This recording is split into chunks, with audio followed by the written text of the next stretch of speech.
है और अक्षत जैन ने दूसरी, तो वहीं कोटपुतली की रेखा यादव की 9वीं रैंक उन्हें हासिल हुई है। जी राजस्थान को भी इन होनहारों पर गर्व है, नाज है। तो इन्हीं होनहारों को आपके बीच लेकर जी राजस्थान आ रहा है, जिनसे अब आपकी मुलाकात करवाएंगे। लेकिन सबसे पहले एक रिपोर्ट।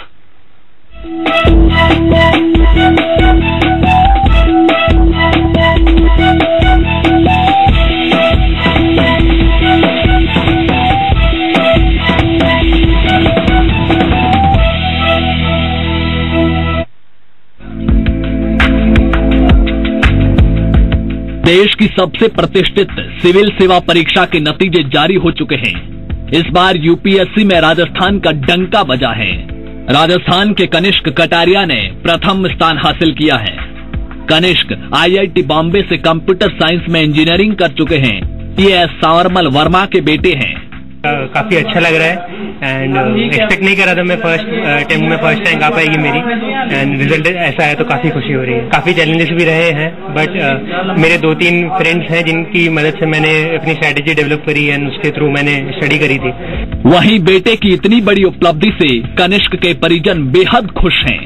अब जैसा माहौल देख रहे हैं, यहाँ हर्षोल्लास का वातावरण बना हुआ है, तो मेरे पास उद्गार नहीं है व्यक्त करने के लिए ना। जितना अंदर से खुशी हो रही है कि वास्तव सभी गदगद हैं, हर्षोल्लासित हैं, कितना अच्छा काम किया है, बच्चे ने इतिहास कायम किया है।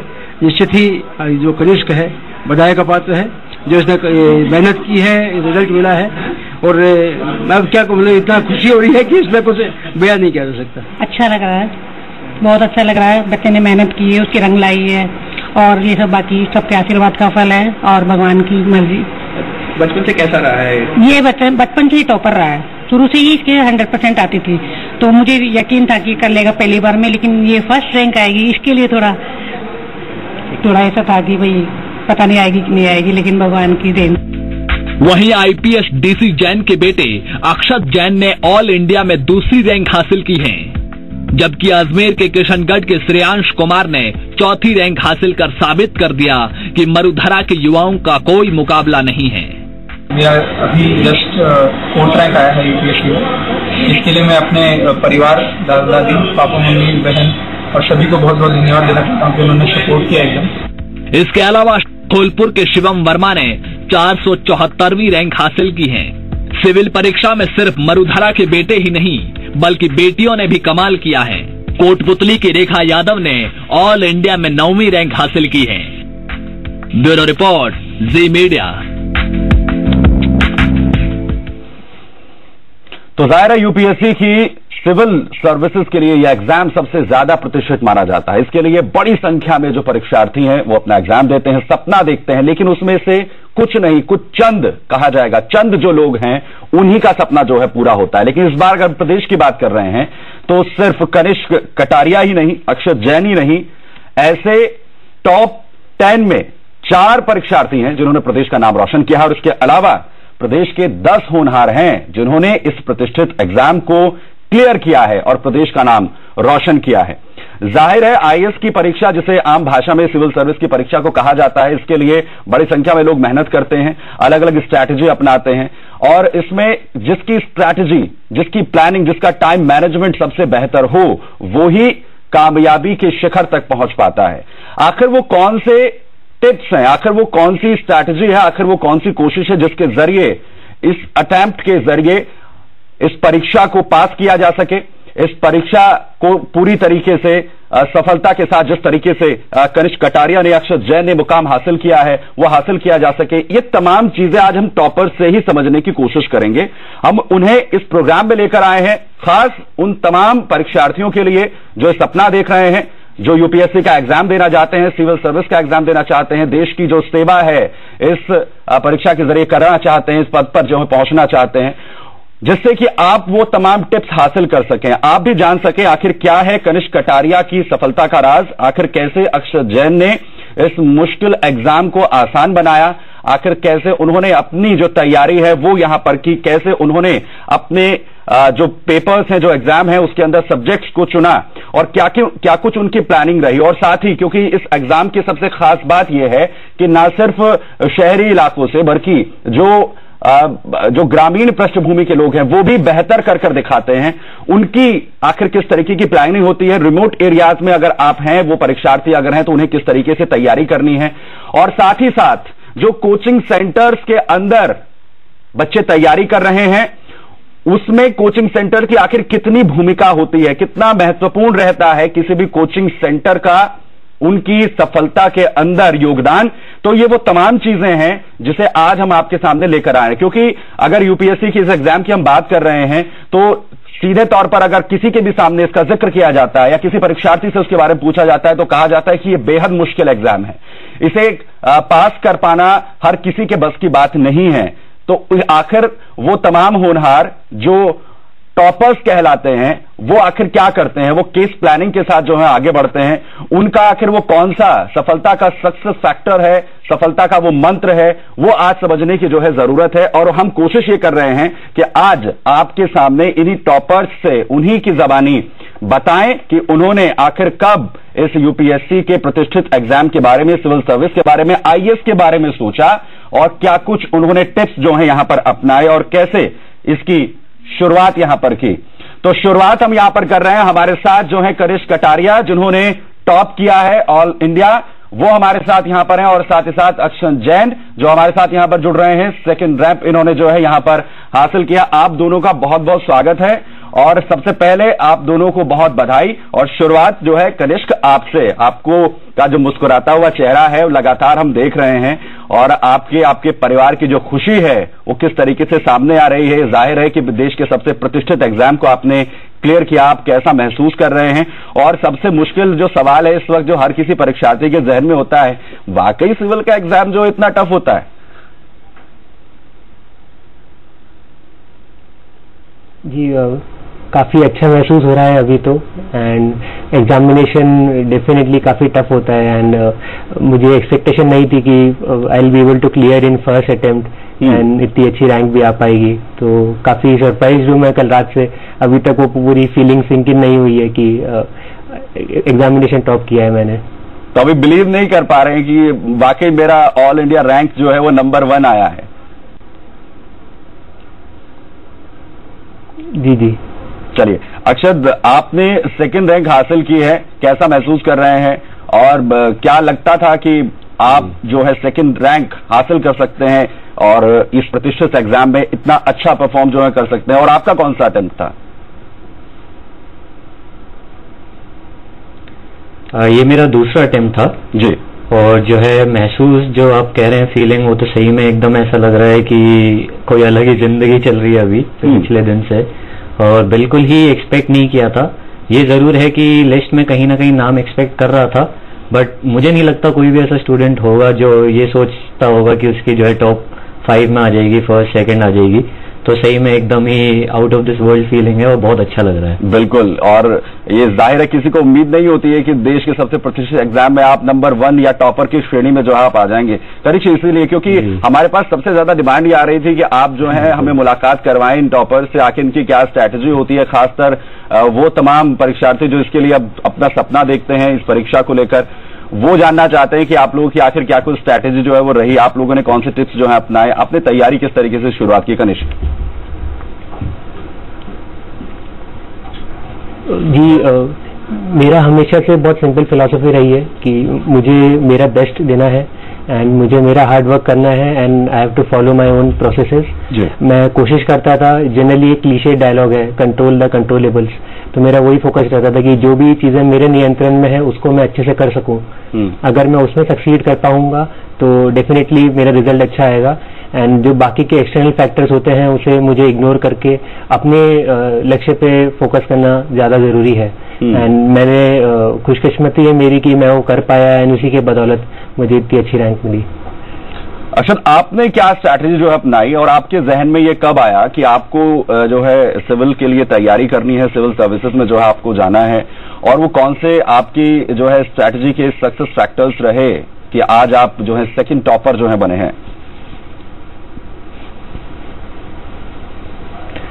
जी, मैंने डिसाइड जो है अपने कॉलेज के 3rd ईयर के एंड में किया था कि मुझे इस लाइन में जाना है, और फिर 4th ईयर से जो है मैंने उस हिसाब से तैयारी चालू कर दी थी। और ये जो स्ट्रैटेजी कह रहे हैं मेरे, ये था कि जो है एकदम ऐसा रहना चाहिए कि पहले अटेम्प्ट में ही हम निकाल दें। तो इस हिसाब से मैंने जो है काफी कॉम्प्रिहेंसिवली तैयारी की। स्टार्टिंग से ही मेरा फोकस था कि सिलेबस जो है प्रीलिम से पहले कर सकूं और आंसर राइटिंग, टेस्ट, इन सब पे काफी फोकस कर सकूं। और जैसा कनिष्क कह रहे हैं, ये बात बिल्कुल सही है कि जो फैक्टर्स अपने हाथ में हैं, अपन सिर्फ उन्हीं के बारे में सोचे, तो ज्यादा अटैच ना हो रिजल्ट से लेके या फिर क्या होगा, सिलेक्शन होगा नहीं होगा, तो ये भी बहुत जरूरी है। तो यही स्ट्रैटेजी रही मेरी भी। बिल्कुल, और यही सबसे जरूरी होता है किसी भी एस्पायरेंट के लिए कि आखिर वो किस तरीके से अपनी स्ट्रैटेजी को लेकर, उन तमाम फैक्टर्स को लेकर कंट्रोल करता है। और जैसा मैंने आपको कहा यहाँ पर अक्षत और जो है कनिष्क कि हमारे साथ कुछ खास जो है बच्चे भी जुड़ेंगे और वो तमाम लोग भी जुड़ेंगे जो आपसे कुछ सवाल जो है करना चाहते हैं। उनके सवाल हम यहाँ पर लेंगे जिससे कि आप भी उन्हें कुछ टिप्स यहाँ पर दे सकें। आशीष हमारे साथ यहाँ पर जोधपुर। बोलिए आशीष, क्या पूछना है आपको?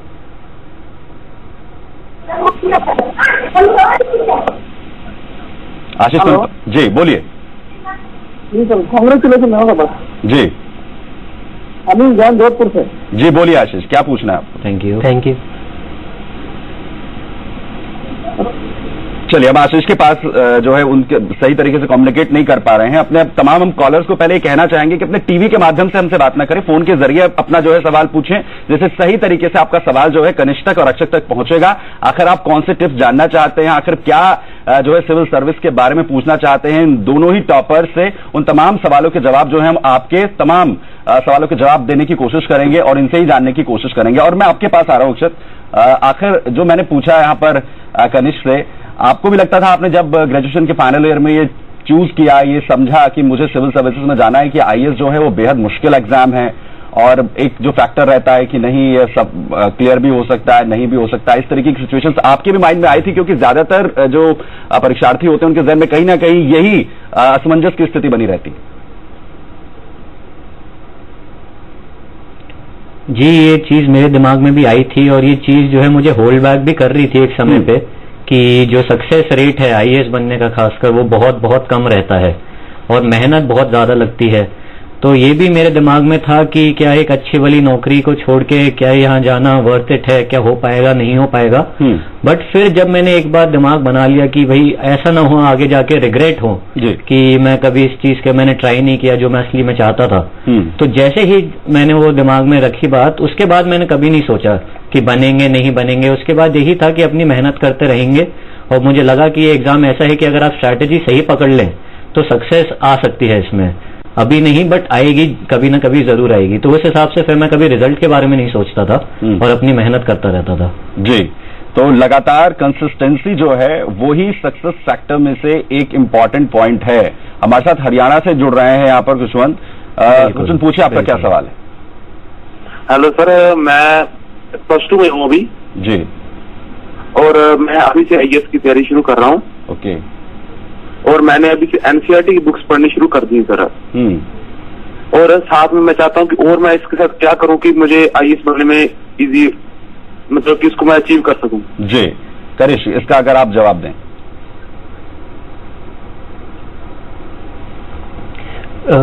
जी, आपने जो शुरुआत करी एनसीईआरटी पढ़ने की वो तो बिल्कुल सही शुरुआत है। वो बेसिक बुक्स हैं जिसकी अंडरस्टैंडिंग सबको सबसे ज्यादा इम्पोर्टेंट है, क्योंकि उसी के बदौलत एक फाउंडेशनल अंडरस्टैंडिंग बनती है जिसी के बलबूते पे आप एग्जाम में डिफिकल्ट क्वेश्चंस भी इजीली हल कर सकते हैं। बिल्कुल। रही बात एडवांस स्टडीज की, मैं अभी बोलूंगा कि सिंस उन्होंने अभी प्रिपरेशन स्टार्ट करी है, उन्हें अपना एनसीईआरटीज पे ज्यादा फोकस करना चाहिए। डिफरेंट सब्जेक्ट की डिफरेंट क्लासेस की एनसीईआरटीज हैं, अगर वो उसे अच्छे से कवर कर सकते हैं, उसकी अंडरस्टैंडिंग डेवलप कर सकते हैं, वो एक इनिशियल स्टेप होने के बाद में ही अगले स्टेप पे प्रोसीड करना सही रहेगा। उसके लिए there are some standard books जो ऑनलाइन अवेलेबल रहती है। स्टैंडर्ड रेफरेंस बुक्स किसी भी आप टॉपर की देख सकते हैं। There is a very limited resource bank, जिसी को मैंने भी उसी को ही फॉलो करा था। मैंने कोई ऐसी स्पेशल बुक नहीं पढ़ी थी। बस मैं ये एडवाइस देना चाहूंगा कि जो भी बुक पढ़ रहे हैं, it shouldn't be more than 1 or 2 books. अगर ज्यादा बुक्स पढ़ने की कोशिश करेंगे तो फिर उतना ही अटेंशन डाइवर्ट होता है एंड कुछ कंसोलिडेटेड अंडरस्टैंडिंग नहीं बन पाती है टॉपिक की। यानी कि क्वालिटी का पढ़ें क्वांटिटी के बजाय। अगर हम क्वालिटी पर फोकस करें तो रिजल्ट जो है वो ज्यादा बेहतर आ सकता है। और यहाँ एक चीज जो हम समझना, इसी से कनेक्टेड है जो है कनिष्क, जो अक्षत ने यहाँ कहा कि उन्होंने ग्रेजुएशन के फाइनल ईयर में इस चीज को चूज किया कि उसके बाद उनके जहन में कहीं चला कि मुझे सिविल सर्विसेज के बारे में जो है, अगर किसी एक एस्पायरेंट के बारे में अगर हम सोचे, उसकी शुरुआत आखिर कब से बेहतर मानी जा सकती है कि उसे कब इस चीज के बारे में डिसाइड कर लेना चाहिए?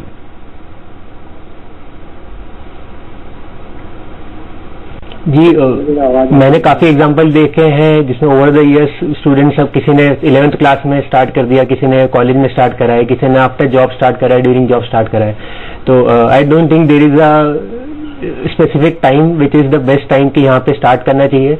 व्हेनेवर किसी को लगता है कि he is in a mind space जहाँ पे वो एक फोकस्ड अप्रोच के साथ यूपीएससी की प्रिपरेशन कर सकता है, that is the best time. अगर जो एफर्ट है, जो स्ट्रैटेजी है, अगर उसको कोई भी person 1 year, more than 1 year या 2 ईयर्स 3 ईयर्स प्रोसेस के लिए अगर सस्टेन कर सकता है, then this preparation can be easily done. बस वो है कि जो मोटिवेशन है, इंटरनल जो डिजायर है इस एग्जाम को क्लियर करने के लिए, वो सस्टेन होनी चाहिए। किसी भी मोमेंट पे ऐसा लगेगा कि डिसअपॉइंटमेंट आ रहा है या डिमोटिवेटेड फील हो रहे हैं, बिल्कुल, तो उतना ही मुश्किल हो जाता है। यानी विल पावर पर बहुत डिपेंड, मोटिवेशन बहुत ज्यादा रिक्वायर्ड है। बिल्कुल बिल्कुल, आपकी विल पावर, आपका मोटिवेशन। यशवंत हमारे साथ एक कॉलर जुड़ रहे हैं फरीदाबाद से। बोलिए यशवंत, क्या बोलना है आपको?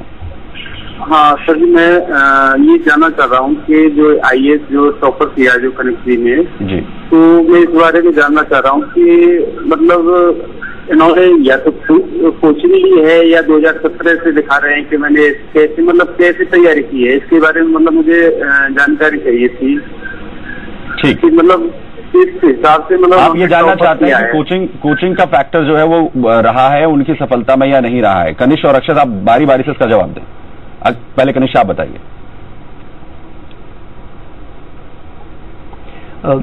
जी, मैंने 12th क्लास 2010 में पास कर दी थी एंड मैंने प्रिपरेशन 2017 में स्टार्ट करी, तो मुझे थोड़ी फाउंडेशनल अंडरस्टैंडिंग की ज़्यादा रिक्वायरमेंट थी एंड इसलिए मैंने मेरे सीनियर से जिन्होंने क्लियर करा था उनसे कंसल्ट करा एंड दे सेड कि तुम कोचिंग ज्वाइन कर सकते हो अगर तुमको सही लगे।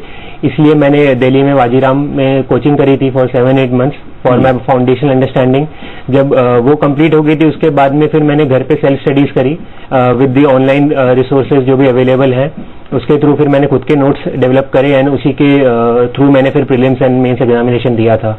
सो बट मैं ये नहीं कहूंगा कि कोचिंग की requirement is that much high. There are many people, many friends of mine also जिन्होंने बिना कोचिंग के एग्जामिनेशन क्लियर करा है एंड अगर किसी की फाउंडेशनल अंडरस्टैंडिंग पहले से काफी अच्छी है एंड वो टच में रहा है with the syllabus of 10th 11th 12th class and what ever is required in UPSC, तो वो सेल्फ स्टडी से ये एग्जामिनेशन क्लियर कर सकता है। बिल्कुल, यानी सेल्फ स्टडी भी जो है वो इस एग्जाम को जिसमें सफलता हासिल करने में जो है आपका एक सक्सेस फैक्टर हो सकती है। अक्षत, आप बताइए कोचिंग फैक्टर को लेकर क्या कुछ आपकी राय है? जी, मैंने जो है जनरल स्टडीज के लिए कोई कोचिंग क्लास ज्वाइन नहीं की थी, तो मैं जो है अपना पूरा टाइम सेल्फ स्टडी में डिवोट करता था। मैंने ऑप्शनल के लिए जरूर कोचिंग ज्वाइन की थी फॉर 3 मंथ्स, तो जो है मुझे काफी टाइम सेल्फ स्टडी के लिए मिलता था और मुझे लगता है इस एग्जाम में जो है सेल्फ स्टडी ज्यादा जरूरी है। और अगर कोई कोचिंग भी ले रहा है तो ही और she should know how to balance between self studies and coaching. तो इसमें ऐसा है कि अगर आप सिलेबस देखें, जो बेसिक बुक्स हैं, जो ऑनलाइन मटेरियल है, वो इंसान खुद से समझ सकता है जी। तो उसमें जो है आप अगर सेल्फ स्टडी अच्छे से डिवोट कर रहे हैं आज, देन तब भी अच्छे से हो सकता है। तो सेल्फ स्टडी बिल्कुल बहुत बहुत ज्यादा जरूरी है। मूलदेव हमारे साथ यहाँ पर जुड़ रहे हैं कॉलर अजमेर से। पूछिए मूलदेव, क्या पूछना है आपको? हाँ सर, मैं करकेडी के राजकीय विद्यालय में एक व्याख्याता हूँ जी, और आज से करीब 10 साल पहले मेरा एक विद्यार्थी IPS गंगाराम पूनिया बना, काफी बढ़िया लगा। मैं इन राजस्थान के जो टॉपर्स है, विशेष रूप से किशनगढ़ के श्रेयांश कुमत, मैं उसको बहुत बहुत बधाई देता हूँ और मैं प्रयास करूंगा कि मैं अपने विद्यार्थियों को क्या दे सकूं ताकि वो अच्छे IAS सेवा में। चलिए, बहुत बहुत शुक्रिया। आपने सवाल नहीं पूछा, आप बधाई दे रहे थे। यहाँ पर बहुत शुक्रिया मूलदेव आपका यहाँ पर जुड़ने के लिए। और जाहिर है यहाँ हर कोई जो है वो गर्व कर रहा है और इसीलिए आज हमारी ये कोशिश थी कि तमाम जो छात्र हैं वो भी अपने सवाल यहाँ पर पूछ सकें। और आप हमें कॉल कर सकते हैं, हमारे नंबर लगातार चल रहे हैं। कनिष्क से, अक्षत से उनके टिप्स जान सकते हैं कि आखिर उनका क्या कुछ सक्सेस फैक्टर यहाँ पर रहा है। कनिष्क, मेरा सवाल आपसे, हमारे साथ कॉलर्स भी लगातार यहाँ पर जुड़ रहे हैं। आपसे मेरा हमारे साथ हमारे साथ एक और कॉलर यहाँ पर जुड़ रहे हैं, रोहिणी से। जी पूछिए, क्या सवाल है आपका? हेलो जी। हाँ नमस्ते जी। जी पूछिए। भाई मैं ये पूछना चाहता था कि हमारे बच्चे पढ़ाई में इंटरेस्ट नहीं लेते और हम सोचते हैं कि हमारे बच्चे टॉपर आने चाहिए IAS में। ठीक। तो हमारे को थोड़ा गाइड किया जाए कि बच्चों को कैसे दिशा निर्देश दिए जाए कि वो स्टडी में दोबारा इंटरेस्ट लें। जी ये सबसे मुश्किल सवाल है आज का। मुझे ऐसा लगता है कि अक्षत की जो बच्चे हैं उनके अंदर कैसे इंटरेस्ट पैदा किया जाए पढ़ाई को लेकर, आप लोगों ने कैसे किया?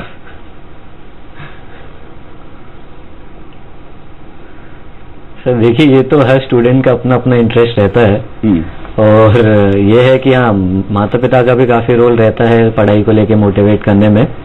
बट अल्टीमेटली स्टूडेंट का अगर डिजायर नहीं है इस पर्टिकुलर स्ट्रीम में जाने को तो मेरे हिसाब से फोर्स नहीं करना चाहिए। क्योंकि इस एग्जाम में जैसा हम ऑलरेडी कह चुके हैं, बहुत ज्यादा सेल्फ मोटिवेशन की जरूरत है। बिल्कुल। तो अंदर से जब तक नहीं आएगा उसका खुद का मोटिवेशन, तब तक मुश्किल रहेगा।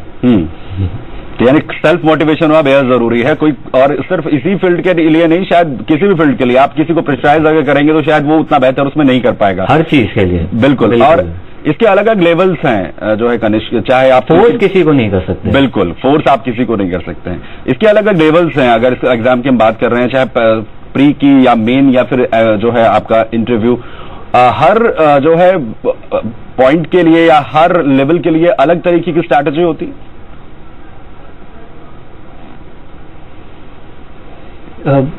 जी बेसिक जो स्टडीज होती है वो सब में ओवरलैपिंग ही है।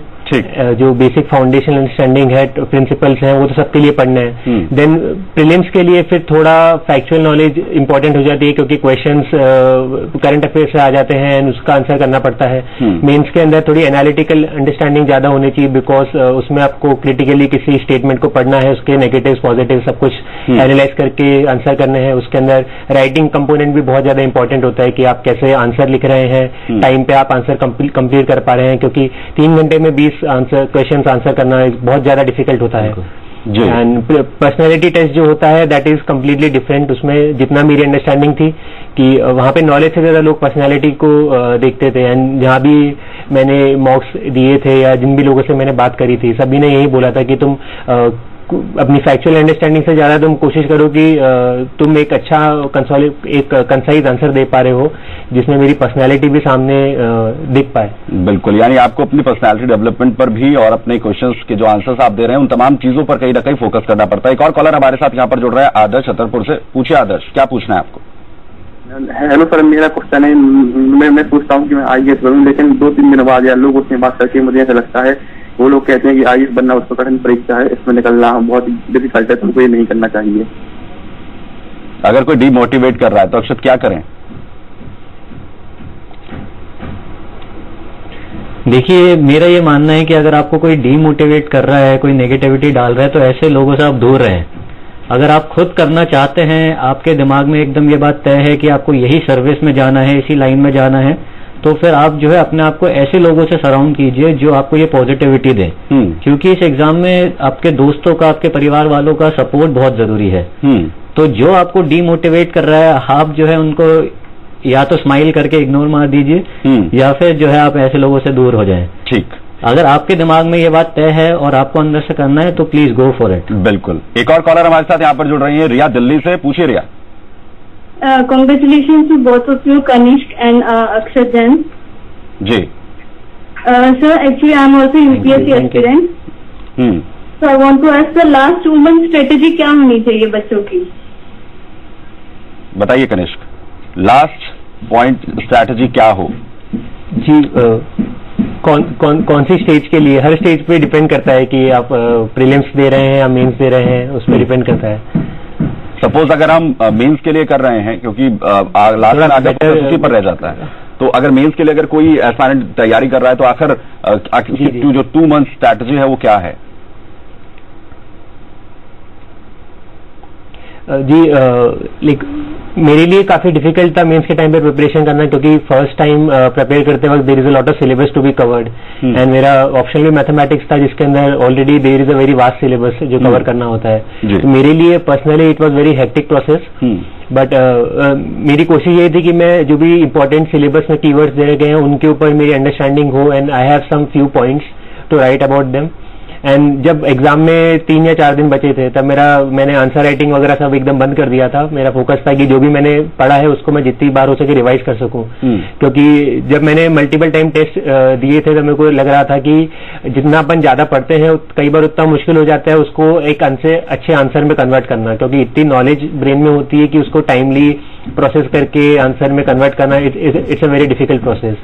तो at that time it becomes important कि एक मेंटली इंसान काम रहे एंड जो भी पढ़ा हुआ है उसको बार बार रिवाइज करता रहे, क्योंकि देन ओनली जो फाइनल एग्जाम में जब आंसर लिख रहे होते हैं the thoughts are clear and better words दिमाग में आ सकते हैं जिससे एक अच्छा concise answer we can give.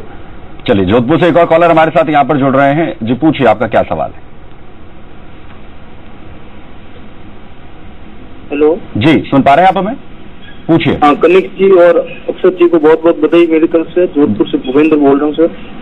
Ji sir, मेरा सवाल कनिक जी से है कि उन्होंने सर मैथमेटिक्स में जो ऑप्शनल सेलेक्ट किया उन्होंने, उसका जीएस में कोई कंट्रीब्यूशन नहीं है, तो सर उसमें कैसे बैलेंस किया? और मैथ अगर मेरा ऑप्शनल मेरा लेने का मन है तो सर उसमें आपका गाइडेंस चाहता हूँ सर। जिनका ऑप्शनल मैथ्स है उनके लिए गाइडेंस कनिष्क जी। मैं फर्स्ट ऑफ ऑल मेरे फ्रेंड्स को बहुत थैंक्स बोलना चाहूंगा, अक्षय, नम्रता, पृथ्वी, जो मेरे फ्रेंड्स रहे हैं उन्होंने मैथ्स ऑप्शनल से ही क्लियर करा था एंड मैंने उन्हीं के थ्रू मेरी स्ट्रैटेजी डेवलप करी थी।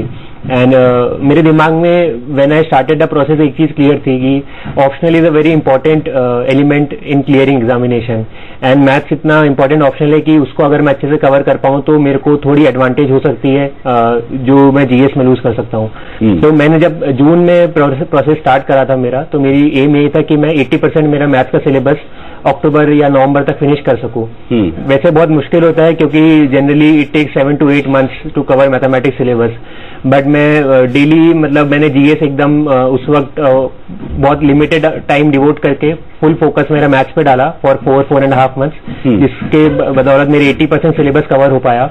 उसके बाद में then I picked up general studies and मैंने फोकस करा उसके ऊपर। एंड देन आफ्टर प्रीलिम्स मैंने जो 1 महीना था जब तक मेरा प्रीलिम्स का रिजल्ट नहीं आया, मैंने तुरंत मैथ्स का सिलेबस पूरा एक बार जल्दी से रिवाइज करा एंड उसके बाद में फिर जितने भी टेस्ट सीरीज मैंने लिखी थी, आईएमएस कोचिंग है उसकी टेस्ट सीरीज आती है, उसके टेस्ट सीरीज मैंने लिखी थी एंड जितने भी अराउंड 20-25 क्वेश्चन पेपर्स मैंने उसके सॉल्व करे थे।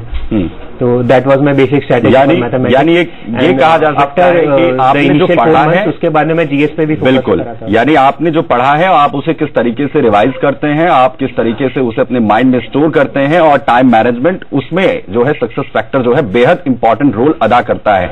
और साथ ही साथ अक्षत का क्या कुछ था यहां पर ऑप्शन सब्जेक्ट और उन्होंने इसके लिए क्या कुछ प्लानिंग की, इन तमाम सवालों को भी हम जानेंगे। हमारे नंबर लगातार चल रहे हैं, आप भी यहां पर कनिष्क और अक्षत से जो सवाल हैं अपने पूछ सकते हैं यूपीएससी की इस सबसे प्रतिष्ठित एग्जाम यानी सिविल सर्विस को लेकर, आईएएस को लेकर आपके जहन में जो भी तमाम सवाल है। छोटा सा ब्रेक यहां पर ले रहे हैं, वापस लौटते हैं।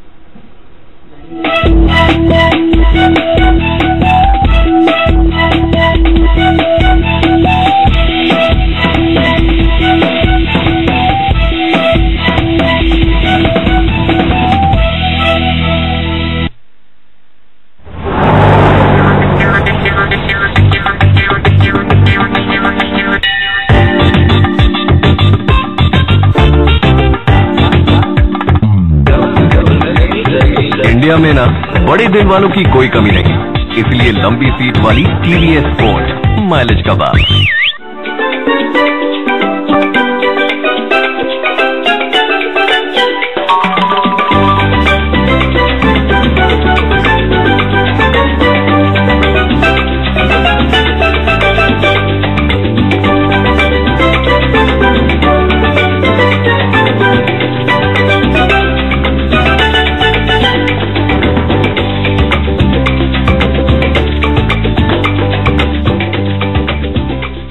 इनकी हर जीत में इनकी मेहनत और आपका प्यार। रास्ता चाहिए कोई भी चुने, आपका इरादा हर सफर ग्रैंड। रास्ता जो सही हमेशा रोशन हो, राहें कैसी